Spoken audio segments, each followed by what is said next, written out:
Hi, and welcome to another narrative, presented by yours truly, Cryptids Roost. If you enjoy this and any other stories, please be so kind as to hit the like button and don't forget to subscribe. This will help with the YouTube's algorithm and will promote the channel more. Now, even though I'm not yet monetized by YouTube, I have now created some awesome merch for you guys. Please be so kind as to visit redbubble.com/people/Cryptids Roost and grab yourself a t-shirt, mug, wall clock, or even a shower curtain, or whatever grabs your fancy. The link is in the description. Oh, and thank you all for helping us to reach the first milestone of 100 subscribers. Next milestone, 500. I'm sure we can do it. Oh, and don't forget to leave a comment. Maybe tell us how you would handle the upcoming situations in the story. So grab your coffee, sit back and enjoy the show. The Mysterious Life of a Cryptid Hunter, Part 1. This amazing story is written by Reddit user TheThickFrog15. Now, before I explain my profession, let me tell you the truth. There are monsters in the world, and they're almost all out for your blood. Luckily, there are people to keep them at bay. I am one of those people.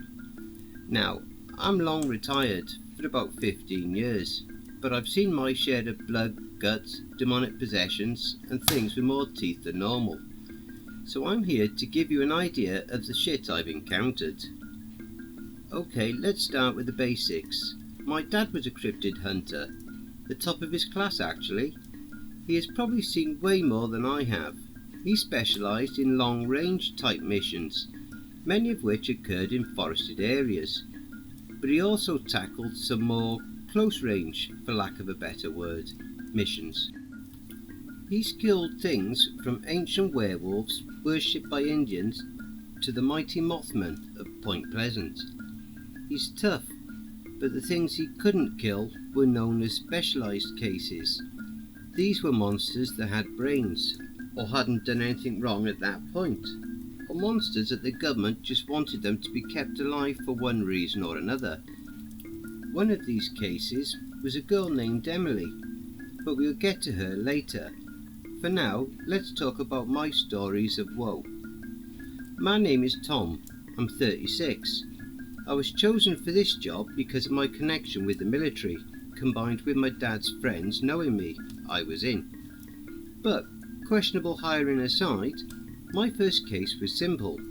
A chupacabra had been killing sheep and attacked a farmer. We were worried that it might develop a taste for human flesh. So they sent me to a ranch in the middle of nowhere, Mexico. Now, chupacabra are a bitch to catch, but they're a walk in the park compared to some other cryptids. It required a weird cycle of putting out half-rotted sheep meat and waiting. I repeated this for days, but finally it came. I first saw it sniffing the fly-covered sheep meat, and I readied my sniper rifle. Just as I was about to pull the trigger, it saw me and leapt almost directly on top of me. It had at least jumped a good 20 feet forwards and 10 feet high. It clawed my arm up, but I grabbed my trench knife and I sunk it into the beast's left shoulder. It recoiled and roared in agony. Less of a roar, more of a human scream mixed with a cougar. I drew a shotgun out from a backpack I carried and blew its head off. I got up, wrapped my bloody arm in bandages and loaded the corpse into my car and drove away. When I got back, it was discovered that other hunters had caught another cryptid, a girl named Emily. Emily looked, for what I could tell, completely human, but she had something that was up with her. Despite looking 8 years old max, black long hair, brown eyes, she could solve math problems near instantly. Like, I'm talking 7-digit number multiplication in at most 2 seconds. She talked like she was in a professional meeting with the President of the US. She appeared to have no feelings besides hatred. I was tasked with guarding the interviewer in her cell.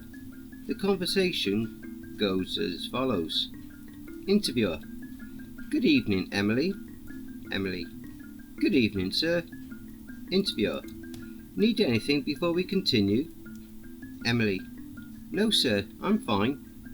Interviewer: What do you feel right now? What do you see? Emily looks around the room. I see everything. I see the fear in your eyes. I see the clock ticking to 10:50 p.m. and I see the evil in him. Points at me. Interviewer: Okay, what do you feel?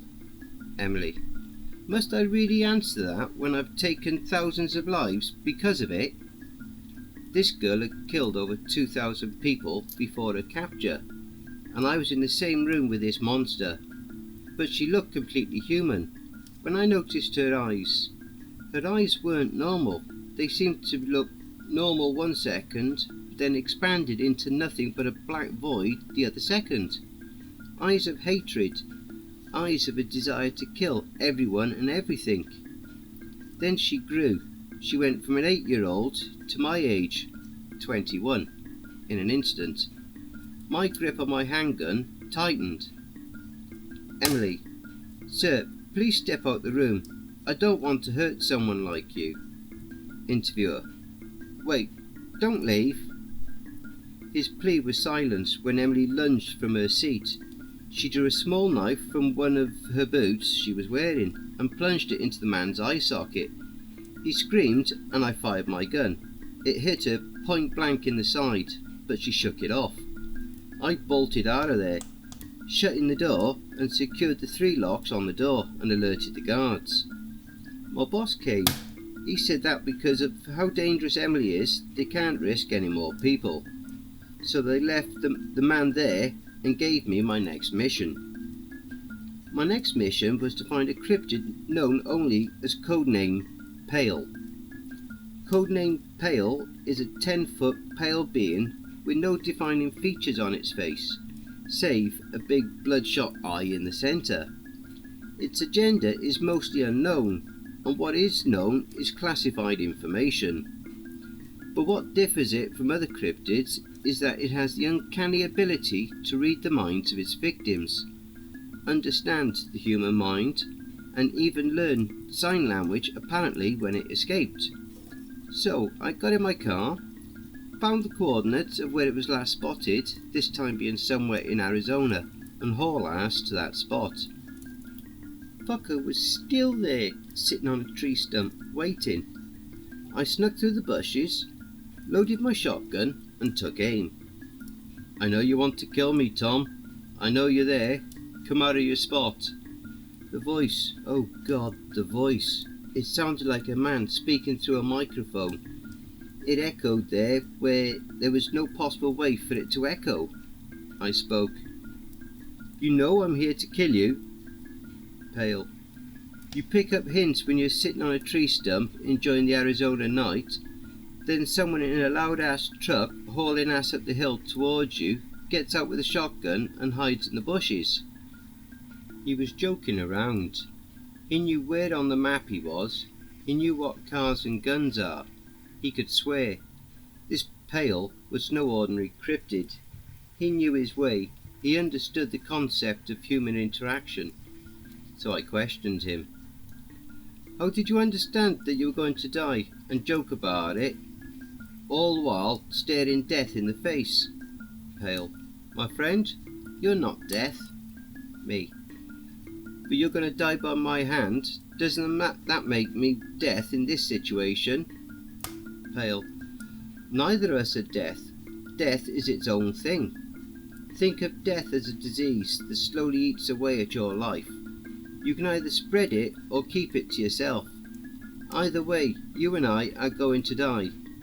Those who are affected by death are not death itself. Me. But you're going to die. Death spreads death. The Grim Reaper spreads death, and therefore is death. If the act of spreading death makes you death, I am death. Pale. Those who are affected by death are not death itself. Me. Sorry, Pale. This talk was fun, but I gotta kill you. Pale. Very well. This entity was quite the Aristotle. I took aim and shot him in the chest. Pale went down. I got him and drove him back to my headquarters and was given my next mission the next week. The mission was to find a Bigfoot. Yes, a Bigfoot. Not the Bigfoot that killed at least 200 people in a forest in Canada. I flew there, and after a week I found my perfect spot near a big ass cave near where the sightings were most frequent. I waited days, surviving off of granola bars and water, but I saw him walk out of a cave on a Tuesday afternoon. I was munching on my 50th granola bar that day. He noticed me in the bushes. The last thing I saw before bolting for better cover was a good 500-pound boulder barreling towards me. I basically jumped from my spot into a thicket of trees and began running. You would believe that he was at least somewhat affected by the trees, and to that I envy you. As I was dodging trees and getting ripped up by thorn bushes, he was smashing through the trees, enduring crotch shots that would make even my dad weep in pain. I spun around quickly and fired a shot with my sniper rifle. It sliced through his left shoulder, drawing blood, but he slammed me into the side with his long monkey arms. I crashed through at least 20 feet worth of trees. I slammed into the ground with a sickening crunch as my ribs cracked. By the time I was up, he was running at me again. I knew that I can't outrun him, so I drew my knife and rushed him, sinking it into his side. He roared in rage and agony. I put my sniper rifle to his head and fired. The beast fell. He was 8 feet tall, so when he fell, he rumbled the ground a bit. Like always, I packed him into the car and drove away. After I got him to my boss, I got a strange request from the guards that guard the cells that contain the specialised cases. It was a note from Emily. She said how she wanted me moved to that guard duty. Naturally, it was sent right to me before anything bad happened. I walked to Emily's cell. She greeted me with a hello, and I repeated the greeting. She asked so that I was in the room with her, heavily guarded of course. She spoke. Emily, you know how I said you're evil? Me. The only evil person evil here is you. Emily. Cold, direct and correct. I'm impressed. Me. Why did you bring me here? Emily. Quite simply, I brought you here so that I can show you one of my abilities other than shape-shifting. Me, trying to break the tension. Is that a monster's way of flirting? Emily. Negative. I'm here to say that I have more abilities. All of a sudden, one of the guards' heads explodes out of nowhere. Me. Jesus Christ, what the hell was that? Emily. It was not of my doing. Look. I turned around and saw a horrifying sight. The guard had been shot. Soldiers were raiding the area. Me. What? He's dead. What do we do? Other guard dies. Emily. I suggest that we make a run for it. Even though I can hold my own, I don't want a person like you to die. Me. Okay, but stay the fuck close. I don't want you to go around killing people. So here I was, sneaking my way through a monster prison with a girl that killed almost 2,000 people right behind me, all while military personnel are raiding the building. This couldn't get any worse, can it? Well, as it goes, it did. We were in the second wing of the building, only one wing away from the exit, when a Mothman jumped me. It bit down hard on my shoulder, causing me to shriek in pain. I drew my knife and shoved the blade into its torso. It screamed and got off me before crashing through a glass cell holding a goat man, which proceeded to charge out of instinct straight into Emily's path. Before I could speak, the goat man, or what was left of him, was splattered against the wall. Emily stood there holding a nearby pair of scissors. It took me a while to realise that what was splattered against the wall was its brain. Emily had gutted the poor bastard like a fish and had enough time to perform extreme brain surgery. I got up. Nice job, I said. After that, we booked it to the exit. Now came the hard part, what to do with Emily. She didn't seem like the cold monster she was in the facility. She was glad, happy even, to be in the outside world. Yet 5 seconds ago, she gutted a goat man faster than a ninja in an anime can slice through something mid-air. When I questioned her about it later, she said that she was the last surviving subject of a failed attempt to make super soldier. Think, a soldier with the highest rank in military experience with guns, knows almost every form of martial arts, and then with the speed and agility of a methed up chipmunk. Now multiply that by 100, give them shape-shifting abilities, and you get close to Emily's capabilities. Turns out she means well, has an IQ of almost 200, and can tell if someone asking her questions is a spy. She has been hunted down by the military since she escaped the facility at 8 years old. And the high-ass kill count? All military personnel. The monster hunters had to capture her so that the public won't find out about her backstory. Pretty cool. Also, she was cool with the facility keeping her, although she said it could get a bit stuffy, all in that cold, matter-of-fact tone. Cut to 2 months later. Me, Emily and my best friend turned monster hunter, Josh, were in the Alaskan wilderness, tracking down a Yeti. And before you ask, yes, there is a difference between a Bigfoot and a Yeti. For starters, a Yeti is much taller, like Bigfoot can only be 8 feet tall. However, there are reports of Yetis becoming staggering 26 feet in height. Needless to say, we asked for some heavy-duty tools. The next difference is their behaviour. While Bigfoot only attack when provoked or their territory is invaded, Yetis could wipe out entire villages without even waking up on the wrong side of their rock bed. So, we are tracking this thing down in the snow. I was scouting out the area when Josh asked. Josh: "So, Tom, how's Emily?" Me: "Just as murderous as always." Josh, being the shit-talking douche he is: "I've been seeing you two exchange glances." Me: "Remember, Josh, you're not the one here with a high-powered sniper rifle." Josh: "Oh, come on, man, it was just a prank." Me: "Also, knowing how Josh loves pranks that cause a lot of damage, you said that when you egged my car." Josh: I'll fucking do it again." Our banter was cut short by a roar so loud it seemed to rumble the ground beneath our feet, followed by a tree hurtling towards us like a wooden torpedo. I heard Emily scream, "Get down!" as it crashed into the ground, nearly connecting with my head. Then silence. I sat up and looked through the scope of my rifle. I saw the Yeti crashing through the trees, making a beeline for us. I fired a shot, which whistled through the air and hit the beast in the kneecap. It roared in pain, but kept its pace. We slid down into a frozen creek and kept low. Josh was breathing heavily, but kept his cool somehow. I was keeping a straight face, something I'm really good at. Hell, the other hunters even nicknamed me Poker Face for that reason. Emily was the same, but less relaxed than me. She was gripping her shotgun tightly. I held my breath. The monster was right where we wanted it. I hesitated. The Yeti was sniffing round, getting increasingly closer to our position. It grabbed Josh and swung him into a tree. The crack of Josh hitting the tree is in my mind forever.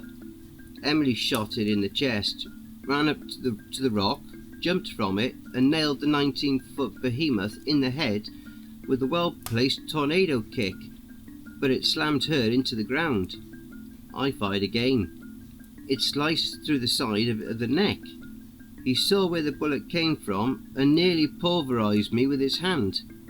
I rolled out of the way just in time, but he backhanded me into a tree. The sickening feeling of my ribs cracking almost made me throw up.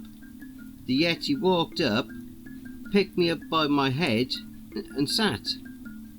The beast could crack my skull like an overripe blueberry. I stopped moving. body frozen in fear. When Josh fished out the Molotov cocktail in his pack and tossed one onto the Yeti, it went up in flames, screaming. It dropped me into the creek, breaking the ice, causing my poor back to come into contact with freezing water and the rocky bottom of the creek at the same time. The monster crashed to the ground, a burning turd of what was once a Yeti. Still wallowing in pain, I opened my eyes to see Emily. She was staring at me, pale. "Are you okay, Tom?" she asked. I nearly jumped if it wasn't for the pain. She had asked a question with genuine concern for my safety.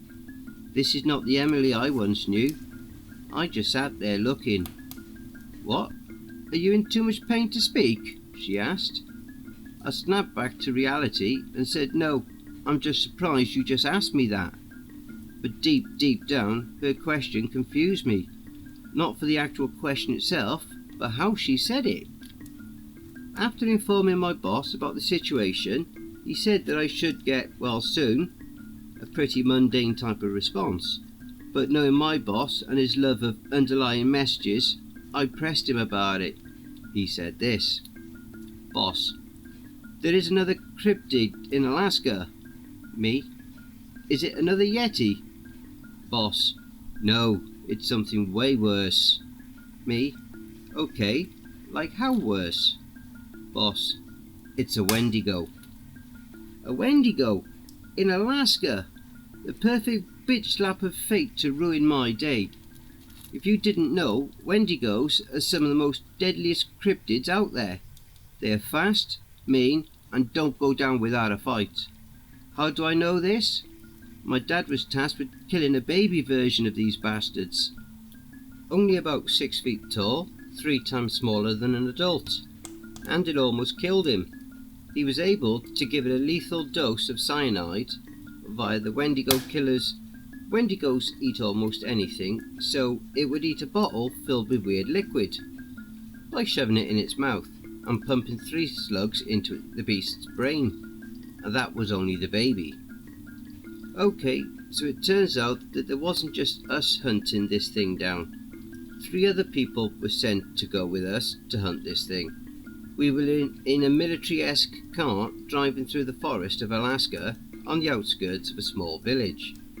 I was riding shotgun, a hunter named Mike was driving, Emily and Josh were in the second row of seats, and 2 other humans, 2 males, Jaden and Bob, were riding in the 3rd row. Mike: "You know what a Wendigo looks like?" Me: I've seen them in the manual." Mike: "Don't worry, you'll know.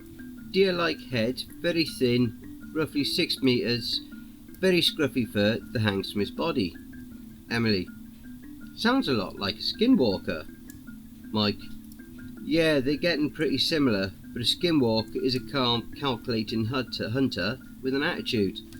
As well as the shape-shifting abilities that evolved from corrupted shamans, a Wendigo is a cannibalistic savage beast with an attitude that evolves from some twat eating human flesh." It was about 10 o'clock at night. We were driving at a normal pace when Mike stopped.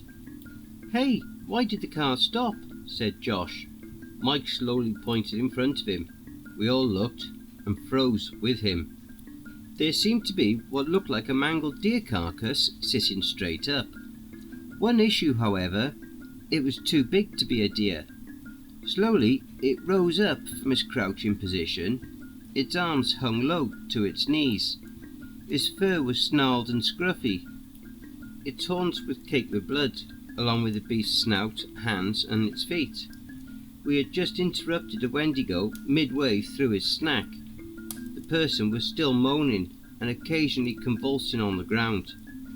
The Wendigo's eyes adjusted to the light, and a wide, toothy smile slowly came up its face. It licked its lips. It got ready to pounce.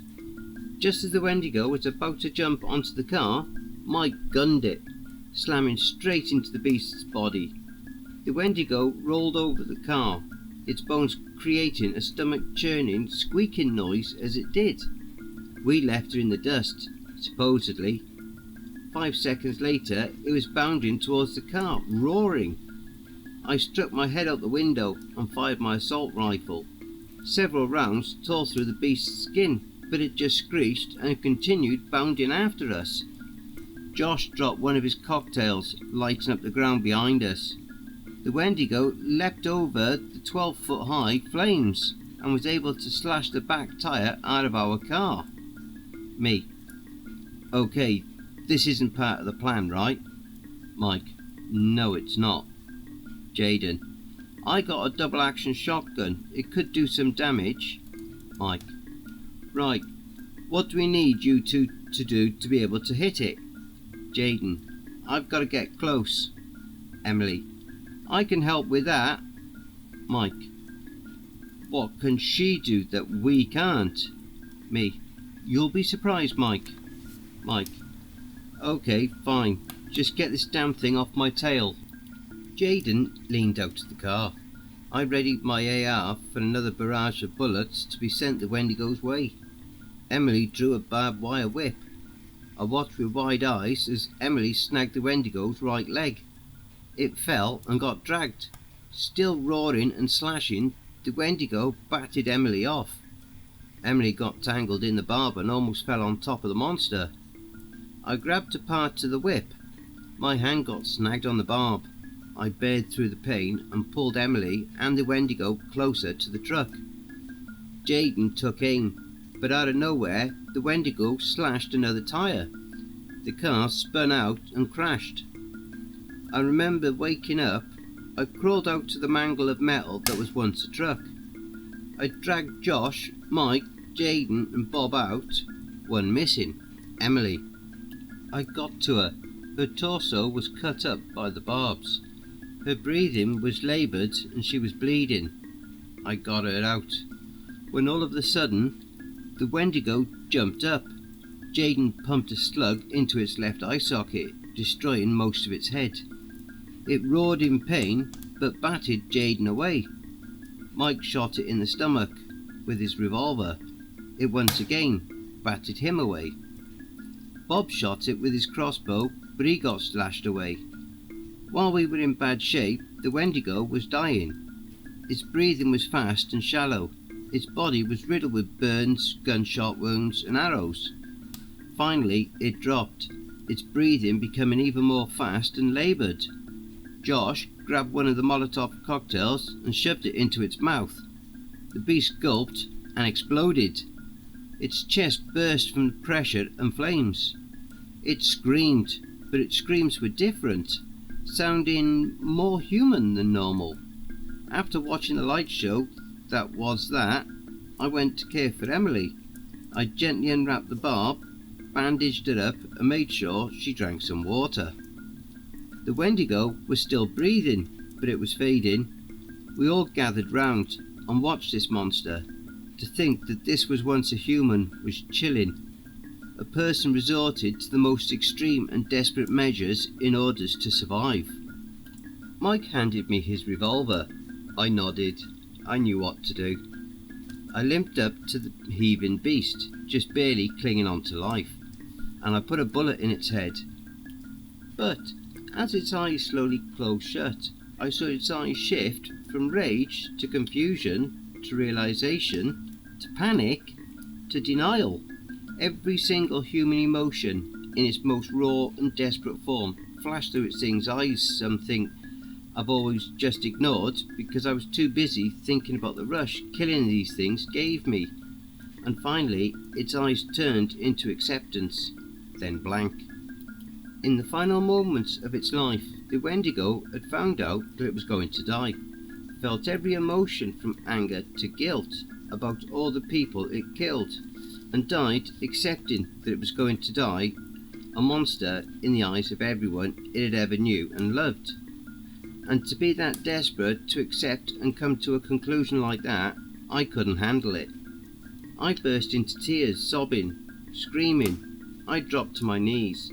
This monster found peace at the final moments of its life, and knew full well that it was the last time it would ever feel those feelings. I started crying even harder. Everyone else wasn't doing very well either. they had just picked up on the signals about the poor Wendigo. Jaden was in shock. Bob was in a similar state. Josh was crying with me. But the worst was Mike and Emily's expressions. Mike, a 65-year-old battle-hardened hunter, had tears running down his face. But Emily, same age as me, she was the worst to look at. While everyone else wasn't trying to hide their emotions, Emily was trying her absolute hardest. She was nearly choking from her attempts to hold in her sadness, but it broke into these guttural, painful sobs.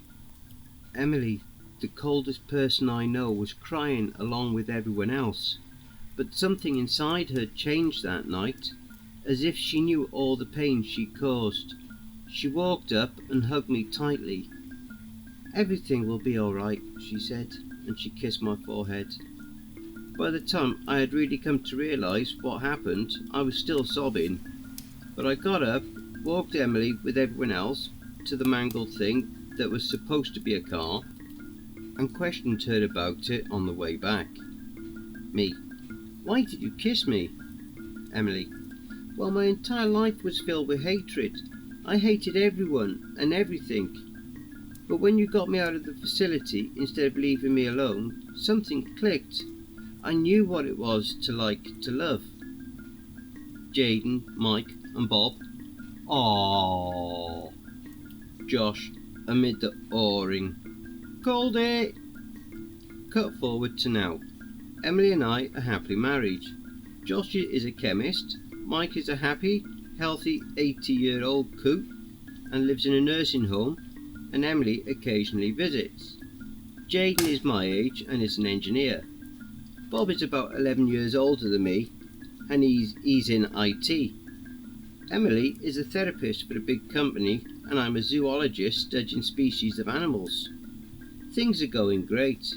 I hope you enjoyed my story, but I gotta go. I gotta go feed my cat. Wow, that was an awesome episode. Now, if you enjoyed listening to this installment, be sure to pop over to the author's Reddit profile, ThickFrog15, and drop them a line, or even give them a glowing review. The link to their Reddit profile will be below in the description. Thank you for listening. Now, if you enjoyed my narration, then please feel free to like and share the video. Leave a comment below. Maybe tell us how you would handle these situations. And don't forget to hit the subscribe button and tap that notification bell, then select all. That way you'll receive all notifications each time I upload a new video.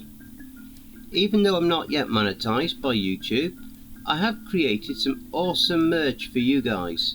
So please be so kind as to visit redbubble.com/people/Cryptids-Roost and grab yourself a t-shirt, mug, wall clock, or even a shower curtain. Whatever grabs your fancy. The link is in the description.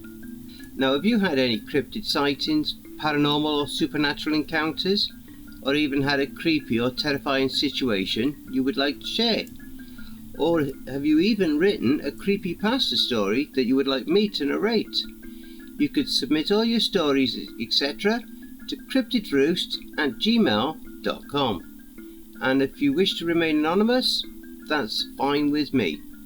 I also have a Facebook group, Twitter, Reddit and Discord. If you would like to support the channel and help make it grow, my PayPal is paypal.me/Cryptids Roost. Again, that will also be below. And thank you. And don't forget, where fear is, happiness is not.